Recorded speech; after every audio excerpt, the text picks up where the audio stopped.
போயிருந்தேம்மா. எங்கவா போனீங்க? நம்ம தோட்டத்துக்கு அங்க போயிருந்தேன். அங்க வந்து கொல்லை சுத்தம் பண்றாங்க.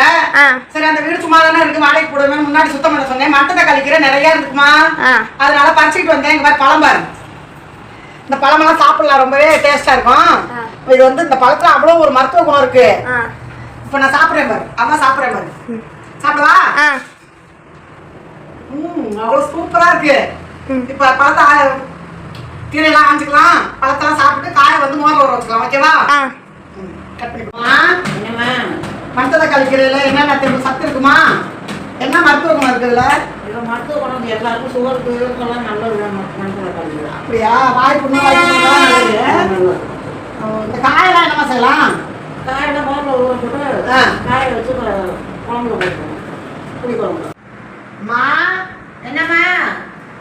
மட்டை தக்காளி கீரை வேரோட பறிச்சுட்டு வந்துட்டோமா? சரிம்மா. எல்லாரும் சொன்னாங்க ஏமா வேரோட பறிச்சிருந்தேன், கூட என் பேத்தி எல்லாம் கேட்டுச்சுங்க.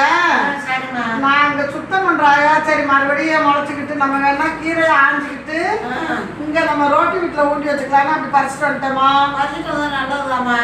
சரி இந்த கீரையில என்னென்ன சத்து இருக்குமா? மட்டை தக்காளி கீரை. மட்டை தக்காளி கீரையில வந்து இதை சாம்பார்ல போடலாம், நல்லா இருக்கும், சுவையா இருக்கும். இதை வந்து காய வச்சு மோரில் போட்டு நல்லா சமைச்சு சாப்பிட்டாக்க புளிக்குழம்பு வத்த குழம்பு இதெல்லாம் போட்டால் நல்லா சூப்பராக இருக்கும். நல்லா இருக்கும், மருத்துவ குணம் கொண்டது. சரிம்மா, அதனாலதான் சரி ஏன் வேஸ்ட் ஆக்குவாங்க, நம்ம மண்ணில் விளைஞ்ச கீரை இல்லையா, நம்ம கொள்ளையிலேயே வச்சுக்கோங்கம்மா. சரிம்மா, நம்ம ஃப்ரெண்ட்ஸுகளுக்குலாம் சொல்லு, மட்டை தக்காளி கீரை கிடைச்சா விட்டுறாதீங்க, சமைச்சு சாப்பிடுங்கன்னு சொல்லு. ஃப்ரெண்ட்ஸுகளுக்கெல்லாம் வந்து மணத்த தக்காளி கீரை கிடைச்சாக்க சமைச்சு சாப்பிடுங்க, நல்லா ஆரோக்கியமாக இருக்கும், உடம்புக்கு நல்லது, மருத்துவ குணம் கொண்டது. மருத்துவ குணம் கொண்டது. சரி இந்தாங்க தக்காளி பழமாக இருந்துச்சு, எல்லாரும் பெரிய பெரிய தக்காளி போட்டு சாம்பார்லாம் வைப்பாங்க. நாங்கள் இந்த தக்காளி பழத்தை போட்டு வாயிலே சாம்பார் வச்சிடுறோம். இந்தாங்கம்மா தர்சனே, இந்த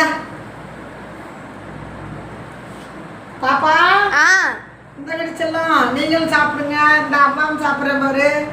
இந்த ஒரு பழம் ஒரு ஆப்பிள் பழத்துக்கு சமம், ஒரு மட்டை தக்காளி பழம் ஒரு ஆப்பிள் பழத்துக்கு சமம், அந்த மாதிரி ஒரு ஹெல்த்து.